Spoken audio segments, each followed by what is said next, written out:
And welcome to Pulp Mythos. I'm Brian here with Spencer and Larry, and we're going to be talking about The Undoing, Episode 3, Do No Harm. If you're new to the channel, please hit that sub button, the thumbs up, the bell, leave a comment, do all that cool stuff. The channel is growing a lot, and we really appreciate it.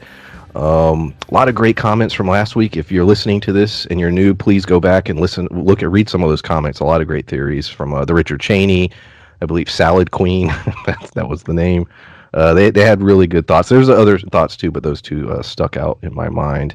So why are you making fun of my username? Is Salad Queen? There you go. But yeah, definitely check out those comments. So yeah, we're just gonna start.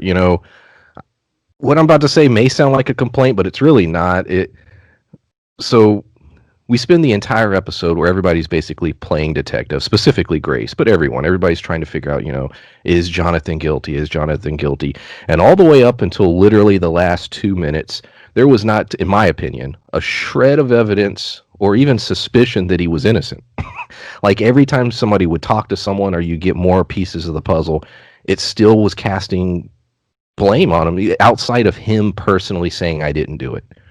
But as far as evidence, it was all pointing towards him. And then you get that last scene in which you realize, okay, there's more going on here. Grace was around the murder scene, bam, and she seems very puzzled by the whole situation.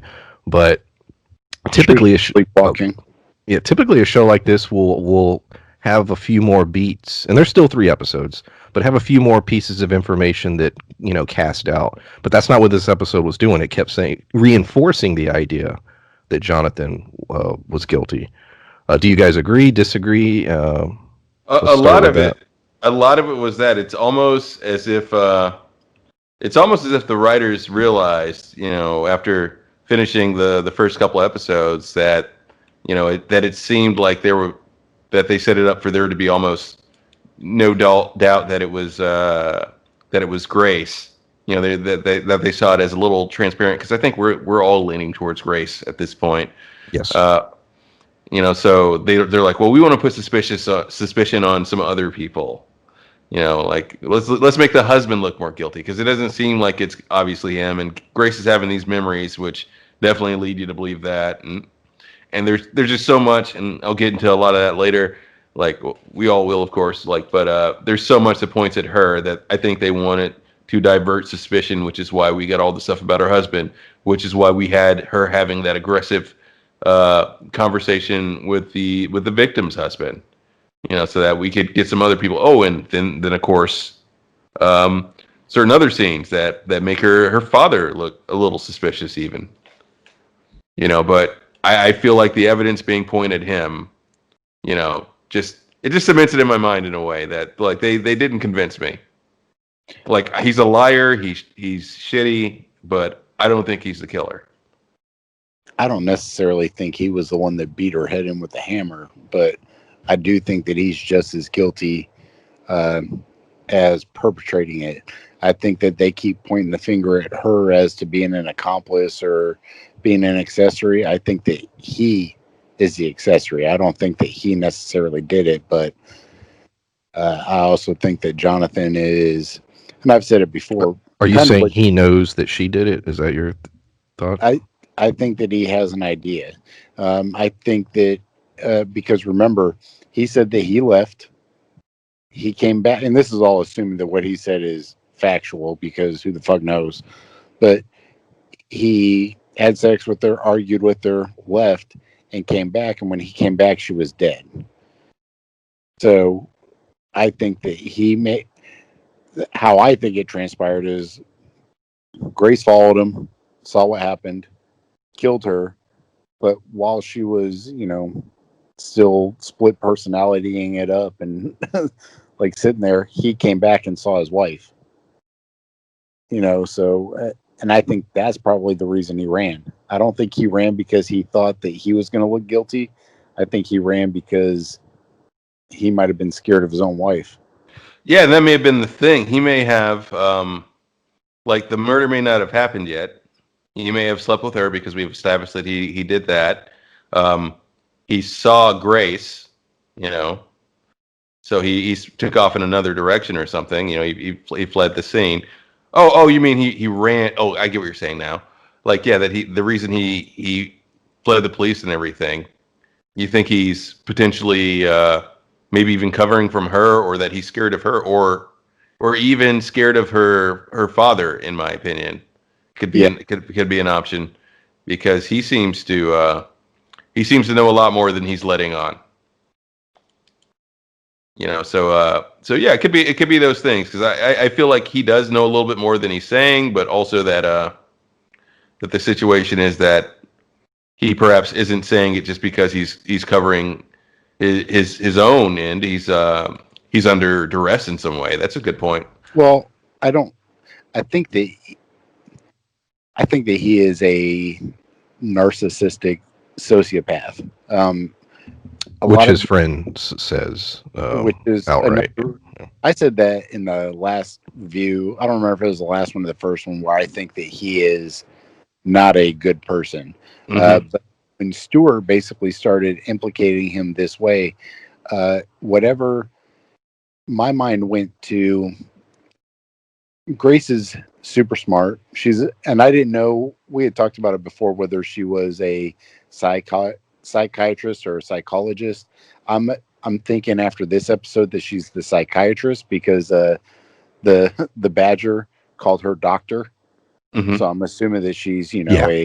Yeah. she has a doctorate. She's not just a, therapist. She's a, you know, psychiatrist. But uh, I think that perhaps Jonathan, through, emotional abuse, like these kind of things, that he kind of either re-triggered her mental instability, or that he may be the cause of it. Yeah, because it's the sort of thing where she, like as you mentioned before, she's very smart herself. So she's probably more aware of things than he knows. And the issue is possibly also that she's likely very much in denial about what their situation really is. She's suppressing a lot, and she chances are she did walk in on them, and she did kill him, not kill him, kill her, kill Elena, and she suppressed that memory. Possibly killed her after her husband left, and there's a chance that potentially he didn't see her do it, but that he saw her on that side of town, and so maybe went the other direction. And so maybe when he came back later, or he may have found her dead, after returning to wherever they met up at, and potentially, went to her father for help. Given how powerful he seems to be, and the fact that he's supplying them with all this money, and I don't particularly buy his story of why he was giving the money, or the tears that he produced. It seemed very staged. He knows something. They both know something, Have they and said they're, what he does or how he makes a living? that's something I was going to ask too, because I haven't heard anything about that. But apparently, he does something, very lucrative, given that he can just hand someone, you know, Half a five, million. yeah, Yeah. half a million I, dollars. I don't know. I think that, uh, looking at it being, Donald Sutherland, makes me feel like he might be the bad guy, but I don't know necessarily. Well, there's one scene that's suspicious, and Larry, I think you were alluding to it a few moments ago when he goes to see Mr. Alves. He's like Yeah, standing outside of his apartment. Why? Like that was a weird scene. What was the purpose of it? What was it? Something innocent where he was just looking because he feels bad about what happened, or is there more to it? And the fact that you're right, he gave $500,000, just gave it, and where's that money? I even have that question because she was talking about how Jonathan had emptied their accounts a little bit. He had taken some money, and then there's another 500,000 unanswered for. Where's all yeah. this money going? Is Well, another question. I think part of that too was the steward said that there's three different cases. I think that he started paying people off. I think that he may have also tried to pay off Elena, but I think that he paid off multiple other accusers as well. Like that's a possibility, but it's just odd at this point that we haven't gotten any clarity on that, and we haven't had like any Well, acute. I think you said it too, Larry. That implicates the father, Donald, in at least knowing. I don't know necessarily that he's, culpable in it. I don't think that he knows about the murder, but I think that knows about Jonathan. I think he knows Jonathan has done this multiple times and has probably come to him for money before. And I think when he was crying, I think that he realized what Jonathan was doing. I don't know necessarily that he knew that Jonathan was, fleecing him for hundreds and hundreds of thousands of dollars to pay off basically, people who are accusing him of doing some fucked up stuff. But I think that wasn't the first time that Jonathan had probably come to him for money for something like that. Well, I feel like the tears were crocodile tears in a way that he wasn't really, he didn't have a moment of realization. I think he knows exactly what Jonathan was doing with his money. I think he keeps tabs on his daughter and her family, much closer than was alluded to in this episode. Just given the fact that he did show up at Elena's house and everything, and he was watching them. He seems to have some interest in what's going there. Like it's almost like he's trying to hide something. Like I feel like more than any other character, To even know where he's in they the know. live. Yeah, To even know where they live is, to me, is suspicious. and he's clearly the type of character that could pull strings, because he's mentioned the conversation with the school Graydon and everything, when Jonathan made the excuse, supposedly when he made this excuse about Graydon and everything, he mentioned to him like that wouldn't be in the school's best interest, like he could do something, or like they could lose a lot of funding if his grandson wasn't able to go to that school, that And they I would think keep him. they alluded to that during the auction about how big of a benefactor he's been to the school, how much he's donated and stuff to the school. So I think that they've alluded to that in other episodes. But like you said, what the fuck does he do for money? Like, Yeah. how is he so loaded? Yeah, I have no idea. There's a now I heard it and I didn't think about it, and then later I wrote it down. Tell me if you guys heard the details of it. There's a scene very early on where they're watching a news report. Henry's watching it, and the guy talks about a sculpting hammer. I guess as potentially the murder weapon. But does he say that thing is missing? That was the part that I sort of missed. Did the news reporter say that the sculpting hammer was missing? Yeah, I think it was said that it was missing from her studio. Okay, so and because thought about it after the fact, and then I was like, okay, that's probably a big important piece of the story, and we'll probably get some big reveal at the end. It'll be in Henry's drawer or some shit. That was like my thought, and then it never came up again. But I did write the note that clearly they wanted us to know about this sculpting hammer.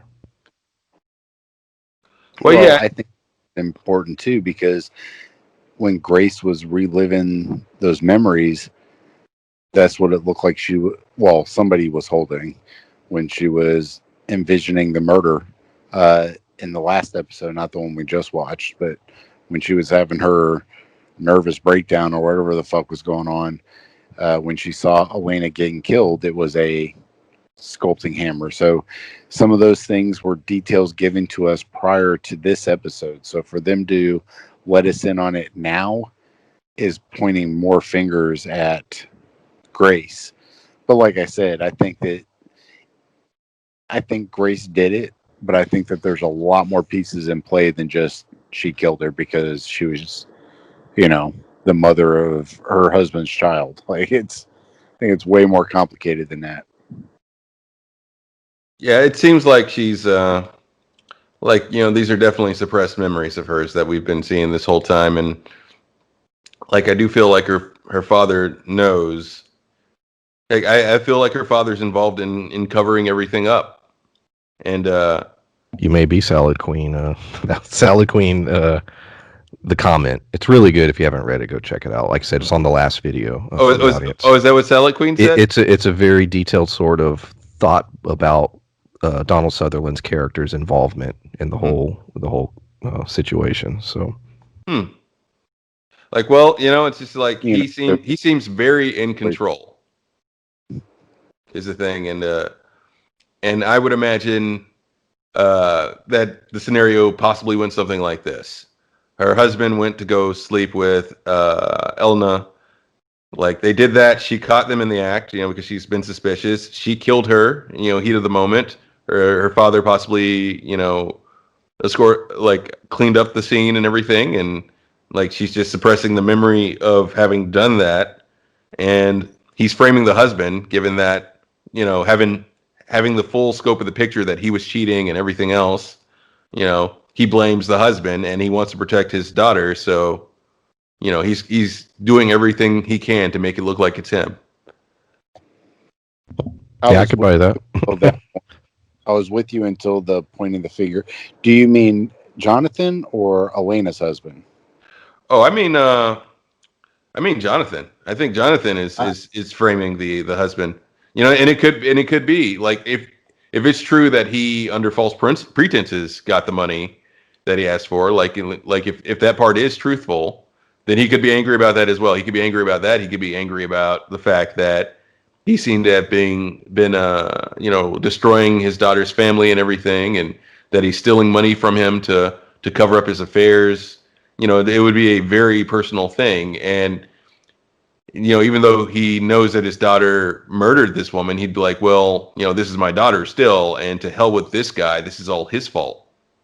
I don't disagree with it being Jonathan's fault, but I do disagree with thinking that Donald Sutherland's dad character is trying to frame Jonathan, only because the Haley, what was the lawyer's name? Haley, what was it, Brian? There were two lawyers introduced. Yeah, we can go jump into that. You had the Well, Badger, and then it was Haley Fitzgerald. Yes, because I'd like to say before that the father, he recommended that lawyer for her, not for Jonathan, and He was against her helping Jonathan. I will say that throughout the episode. yeah, because it would make her look guilty. He didn't want her to be implicated in any kind of helping or assisting. And then the part that he mentioned to her is that it looks like you're aiding, abetting, all that stuff. And even her lawyer friend was saying the same kind of stuff. You don't want to be, put in a situation where it looks like you're helping him. But for, him to point her towards that lawyer, she has already made it clear that she doesn't feel that Jonathan's guilty. She doesn't feel that Jonathan did it. Can you clarify so you're saying, and I don't remember his first name, but I know his last name is Reinhard, Donald Sutherland's character. So Spencer, you're taking the side that he's innocent in all this? Is that what you think? No. I'm just saying I don't think he's trying to pin the tail on Jonathan. Okay. Yeah, I don't think that he's innocent at all. I do think that he knows way more than what he's letting on to, because if he's willing to give somebody that much money, even in good faith, I think that at the end of the day, he probably keeps pretty good tabs on it, because people who get that rich, other than, lottery winners, don't piss their money away. They keep pretty good track of it. So I think that, he probably had an idea what he was using it for. And then once he got the confirmation what he was using it for, he probably felt betrayed. But I think that he also didn't want his daughter's name to be ruined. I'm going to throw a crazy thought out, and I want you both to go and discuss it. Same time? No. Donald Sutherland's character is clearly a hardcore fan of art. He's constantly at this museum staring at a painting. He has an obsession with art because he's always, there. He's into music, he's in the arts. We know Elena was an artist. Do you think there's anything to that connection, or is it just coincidence? Ready, Larry, on 3. 1, 2, 3. Okay. Potentially, yeah. That's a good point, and I was thinking about that too. Yeah. I don't know how closely tied they are, but I do think that he probably at least knew of her. And you talk about the $500,000 he gave Jonathan. Who's to say that art studio wasn't paid for by Jonathan Mm. via the dad? Because he could have went to Donald Sutherland and been like, "Hey, there's this young artist. This is a great investment." So now it's tied through Jonathan, and if uh, Donald Sutherland gives any inkling or any clue that he is involved, then now he's uh, also getting the finger pointed at him. So I think that he may be trying to. I didn't even. I'm shifting my theory a little bit with Donald Sutherland based on what you just said, because I wasn't thinking about the art stuff until just now. But I think Oh, that maybe he did know way more. I still don't think he's pointing a finger at Jonathan, but I do think that he's trying to alleviate himself of any guilt. well, I think he is in the way, like in sort of an ends meets the means kind of way, because going back to the lawyer again, she said what she does is that she drums up muck. In other words, she creates confusion. Muck. Yeah. Yeah, and in doing that, and this is the lawyer that he wanted for his daughter, not his son-in-law. So in doing that, she would create doubt. That not necessarily doubt that Jonathan did it, but doubt that there's any possibility that she could be involved in any way. Well, You I know, do think that it's going to help her immensely to have this lawyer, given that end scene that, they have a little bit on her. But Yeah. I think that it's a big deal because it seems as though the lawyer at this point is going to be representing both of them. well, So yeah, that means yeah. he's going to be pointing the finger at somebody. So now my thing is what is she going to turn up? Is she going to turn up evidence of Donald Sutherland? Is she going to turn up evidence of the Alvarez, the not the father of the baby, but She Miguel's dad? will Like, do whatever it takes. I mean, she made it clear that was something I enjoyed about both sequences with the lawyer. Well, actually, the Badger had two good scenes, but Fitzgerald had one really good one. They were straight shooters in that they were very clear on how they operate, even if it means bullshitting. I love the line where he's like, the Badger was like, uh, I prefer when my clients are guilty. It's less pressure. He's still going to try and get them off, but it's less pressure.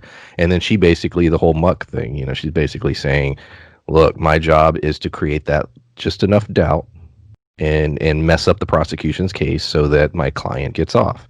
Who, right or wrong is not involved in this. Exactly. It's risk and reward is what it Yes. is. And yeah, that's what I was getting at with well, that's where I definitely agree with Spencer to some degree. I think that yeah, even if she does uncover, but I think that even if she does uncover something related to Donald Sutherland's character, I think he seems to be powerful enough that she would just look at any evidence related to him and just kind of go nope, or she'd try to bury it in some way. The scene where yet again in the where he's appreciating the art and the detective approaches him. That's a very interesting scene because that's a moment where he's very calm and cool and basically says "f off" without saying it. He uses very clever. He almost sounds like a lawyer. I don't like I said I don't know what the character's profession is, but that's how he sounded. Um, I I love that scene, not just because it was beautifully written and Donald Sutherland did a great job delivering his lines, he but was great the whole episode. oh god, it was so good. But I think that Mendoza, he's playing a good cop to hate. Like, it's kind of giving you that, like, fuck you kind of feeling towards him. But it showed to me that whoever Donald Sutherland is, as far as in the community and stuff, uh, he knows what he's talking about. So him basically telling the cop, "You don't have shit. Go fuck yourself. Come back if you get a warrant." To me, shows that this isn't the first time that he's had to The way deal you with. put that's basically what he said, but definitely not in that Yeah, way. yeah, he It was said way that. more articulate and beautiful, but Yeah. that is what he said. Like yeah, and that's what leads me to believe that he's either a lawyer or a politician. in my Or both. opinion. Yeah, we're both. Yeah. Um, that's the. Let's talk about Henry. Let's jump into Henry now. Henry had several scenes. I think the best scene for him this episode was in the jail with Jonathan. I think Hugh Grant did great in that scene. I thought it was a really well done scene. But Henry seemed there was nothing radically suspicious about him in this episode. I thought he just seemed frustrated with the situation. I like the way he confronted his father, very direct. Hey, is this true? Is this true? Is the family over? Um, do I think he still could possibly be involved in some way? Sure, but um, this episode, last episode, there was a lot of suspicion with Henry as far as what he knew and what was going on. And this one, I didn't gather as much suspicion. He just seemed frustrated. Do you guys disagree? Was there anything that you thought was suspicious about Henry's behavior? I thought this episode gave me way less suspicious vibes towards Henry, and more just like you said, just angry at his dad, trying to put all his feelings in, out there because he doesn't, I can't imagine what dealing with something like that would be like. Like, a parent getting arrested for, simple possession or something like that. That wouldn't be that hard to deal with. But his dad being accused of murder. Well, he seemed more concerned about the family breaking up than even the murder. That's the only odd thing to me. But there's a selfishness, and he's a child of privilege. Let's just fucking say it. Yeah. But that seemed to be the bigger focus is the family dynamic as opposed to the actual murder. The murder is just a symptom that will fuck up the family. Yeah, which is also kind of weird too. That I don't know. It's like I said, it's a kid's view. Well, and like he said, he was like, "Well, were you fucking her?" So, like if I feel like he's feeling betrayed by his father because he betrayed his mom. Right. Yeah, and it's the sort of thing where yeah, this episode, his character seemed in a he was going in a direction where all suspicion just kind of seems gone for me because they didn't have him act suspicious. He just kind of seemed to be acting like an angry kid who's confused about the situation that's at hand. So I'm not really as suspicious of him as I was previously. I seriously doubt, he's involved in any way. Not that I don't think this scene will matter much, but it happened, and maybe it will. The gel fight, I thought it was just in there. There was a lot of Jonathan and gel, and I guess that was just to set the stage for. I don't know what it was for, because I really didn't necessarily think it brought a whole lot to the character. He didn't do much. He gets confronted at one point, and he fights, and he feels he has to. What did you think of all the gel stuff? I mean, from the arrival to just him sitting and getting in bed to, there was a lot of gel stuff. I almost feel like you could have trimmed that out. Or do you disagree? Do you think it was necessary for Jonathan? I think it's going to bite him in the ass. When you look at the Badger came to jail and told him, you have to lie low. Don't say anything to anybody. He's like, people are going to be pumping you for information. They can all use it. They talked about how he had this squeaky clean record. He didn't have anything. He was an oncology doctor. Now, granted, he was defending himself, but depending on how they spin it, this could look completely different for him. Well, yeah, because he's gonna go to court, and they're gonna talk about. He's gonna try to talk about his character and everything, and say that there's no history of violence with me, and etc. And the prosecutor is gonna be like, correct me if I'm wrong, but did you not almost bite off a man's finger in prison? Because that happened. That is true. They did show a close up of the blood. Yeah, it was a lot. Yeah, I guess. There was a point where, specifically the scene where he lays in bed and he looks at the guy, and I think that was the same guy that attacked him, maybe, or that he got in an altercation with. I think it was a different person, but it seemed all over the place. I wasn't sure what the point of all the gel scenes were. That was because we could have had that one scene where the guy's talking to him in the in the courtyard or whatever you call it, and and then that happens. I, I think the two scenes, the one where he first sees Grace and they have a conversation, and then the one where Henry's there, I think those two scenes alone were perfect. I think the way, he looked, his performance told me everything I needed to know about, him being, the situation he was in. I don't necessarily know that all that other stuff was necessary, unless, like, you're right. You're probably right. It'll come up in the court trial and it'll be a part of the prosecution. Um, Well, here's the thing.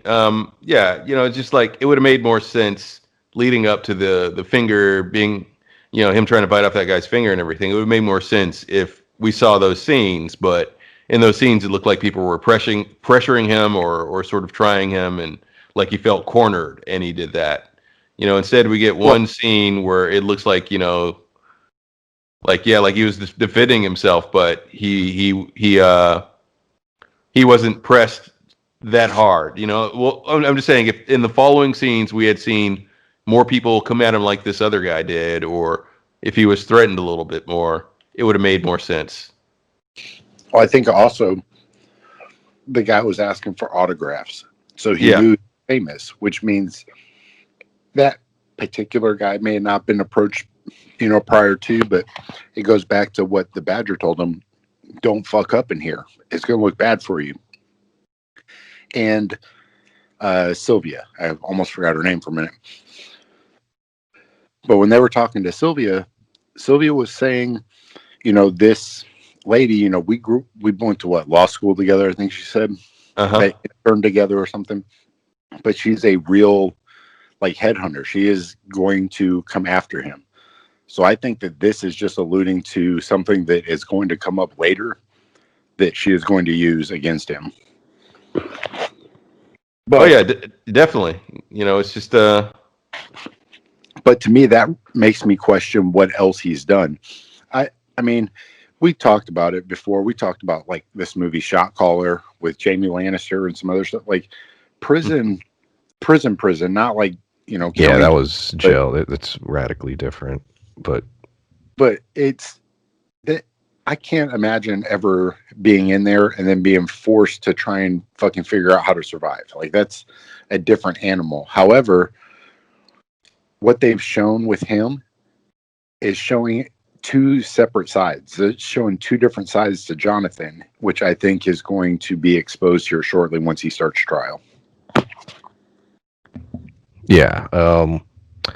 Mr. Alves visits Grace and wants to have a conversation with her. And basically his concern is he doesn't want his wife painted in a negative light during the trial. He's aware that, they're trying to build a defense for Jonathan, and he doesn't want, Elena's memory, messed up. And I think there's also, he doesn't say, but there's also probably a level of, he's raising a child that's not his. We do have confirmation that a little baby girl is in fact Jonathan's. It's an okay scene. Nothing crazy happens in it. He's frustrated. Grace seems frustrated. There's a bit of an interaction. But do you guys think there's any more to his story, or we've basically learned everything? In other words, I don't think at all he was involved in the murder. I'd be shocked if that was the Banderas. Talking about Antonio Banderas. Antonio Banderas. Yeah, that's what he looked like to me. Oh. But yeah, I don't think he has any involvement of any kind. Yeah, I don't think he does. I don't think he from the there was never any suspicion cast on him for me. I don't know. I don't know necessarily that he did anything, but remember the vision or memory or. But that was Grace, I think. I saw him there. Yeah, but I see. But that's what I'm saying. I don't know which parts of the actual visions, which parts of these are her being crazy. I don't know. That's what I'm saying. I don't think that he did it, but I'm curious as to what other involvement he has as far as either knowledge or maybe he saw something. I don't know.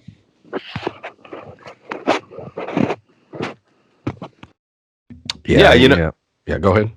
Well, it's just I get a feeling from his character and some of the ways that he's gone about things that he's the character that we've seen that is the most in the dark about what's really going on. Like I feel Grace, even in her current state, knows more than he does. So I want to talk about yet again another comment. I'm bringing up a lot of the comments from last week. There were a lot of great ones. Like I said, anyone who's listening to this, if you have a theory or you have a thought, put it in the comments. We definitely read them, and if we can figure out a way to fit them into the next show, if it makes sense, we will. But this I have to bring up because it was, I thought, quite clever. The Richard Cheney is the commenter. You can go find it on the last week's video. But basically, the whole idea of hints that Grace has maybe some kind of multiple personality or something, because there's a lot of imagery of mirrors, reflections, and two shots of her. There's the shot from last week where she sits down and you see her face in two different mirrors, and then if you in fact do watch the opening credits, or if you look at the promotional poster, you'll see a crack in the mirror on her side, nowhere near Jonathan, and you see like the two reflections. And then I watched the opening credit scene, and you there's a lot of bubbles and ponds or whatever. Anyways, there's a ton of reflective surfaces. So I think there may be something to that. Maybe the show is hinting at that, and definitely with the ending of this episode, where she appears to be somewhere and seems to be confused about the whole situation. The idea that she may be doing things that she doesn't remember doing. Maybe she's just like addicted to Ambien or something.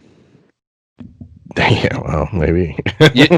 It's funny you mentioned all that, because this was the first episode where I thought to myself, I'm going to regret not watching the intro. I know they're going to put something in there, or they put something in there that I missed, but I definitely hit the skip intro button this time.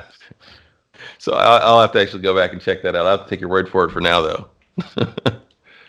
Well, I think that there is a lot of things that are alluding to her having some sort of mental illness, whether it's a multiple personality disorder, dissociative personality disorder, where she basically can shut off parts of her personality and shut off parts.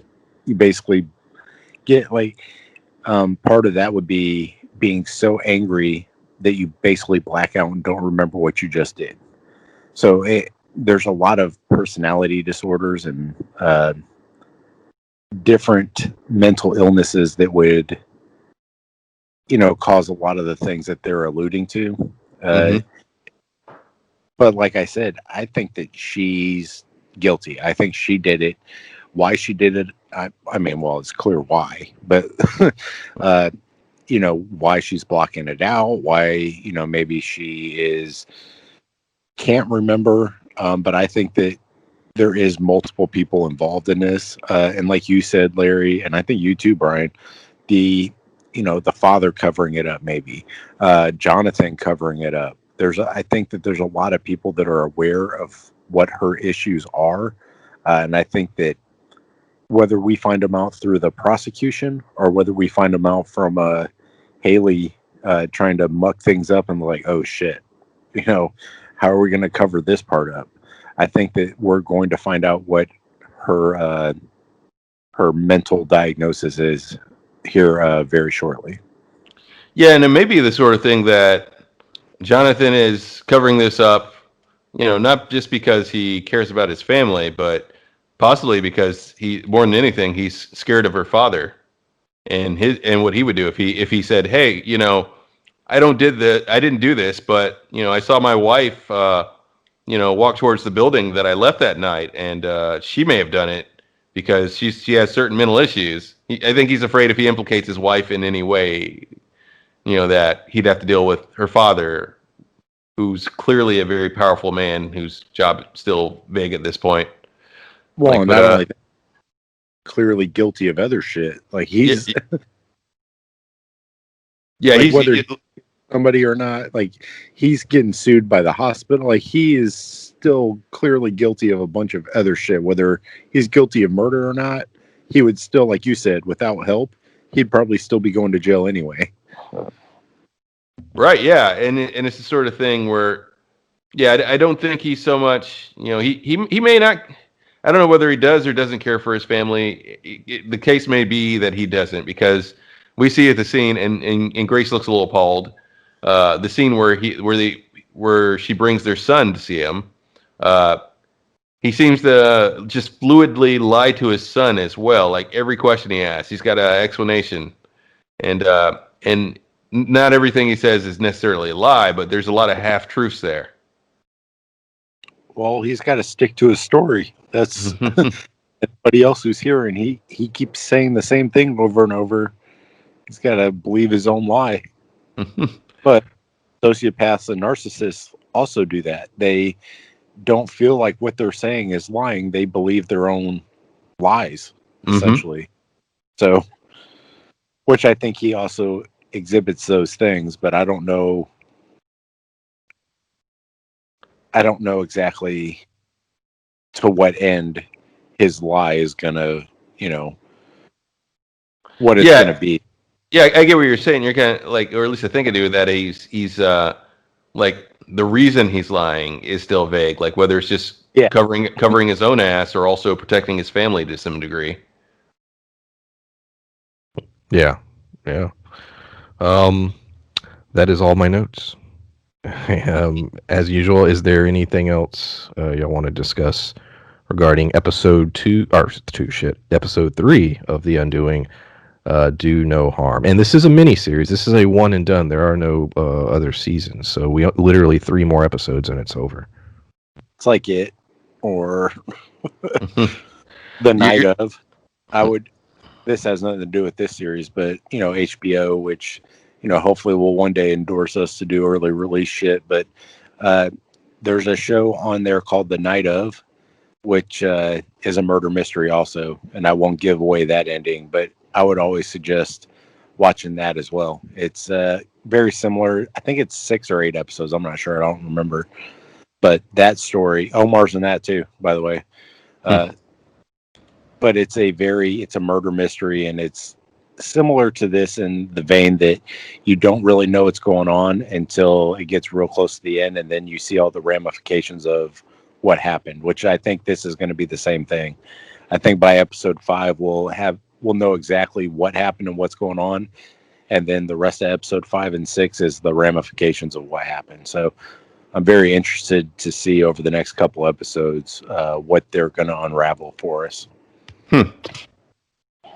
Yeah, so this is so it's a one and done, huh? We're not going to get like The Undoing New Jersey or something. They're not going to Bly Manor this. Not unless it blows up or whatever. Yeah. I mean, that's always a possibility. But no, it is marketed as a mini series. Well, Big Little Lies was the same thing. It was based off a book, but then they came out with the season 2 because it did so well. I think that they could probably do another similar style story, but if this is written correctly, I don't see how they could do a season 2 of this. I mean, they could. I don't know. I'm gonna say something really quick. I'm gonna get to the point. And we'll probably do a video on this in the next couple of weeks, sort of a state of the channel thing, which we've done in the past. But basically, looking at the numbers have been great for the last couple months, and we really appreciate it. The views are up, the upvotes are up, comments are up, everything is up. But it appears, based on what I can tell, at least from the months of December to maybe even January, there might be a slump. There's just not a lot of content coming out. I think COVID may have been a big part of that. There are some things, but there's not as much as there typically is. So I'm putting this out. Is there any shows or any programs that will be airing in December or January that you, the audience, are aware of that you would like for us to watch and talk about? Yeah, I'm just putting that out there. If you're listening and there is something that you could, or even old series, yeah, I wouldn't be against that either. But anything new, old, yeah, anything really. I know The Expanse is starting in December. Like I said, there's a few shows here and there I know that are, but yeah, thanks to COVID, things have been delayed. So yeah, I'm putting that out there to the audience. If there's something that for sure that is airing and you're interested in us talking about it, leave it in the comments. We will definitely be reading and looking for that. I have nothing else to say. You guys have anything else before we wrap this up? No, we about covered it. No, I don't. Awesome. Go check out our Mandalorian review if you have not yet. Baby Yoda is back, and we've reviewed both episodes of this season, chapters 9 and 10, and Fargo. Fargo tomorrow night. Very excited. Supposedly episode 8 is going to be crazy. We will be covering it. Thanks for listening, and we will see you next time. See ya. Bye. Bye.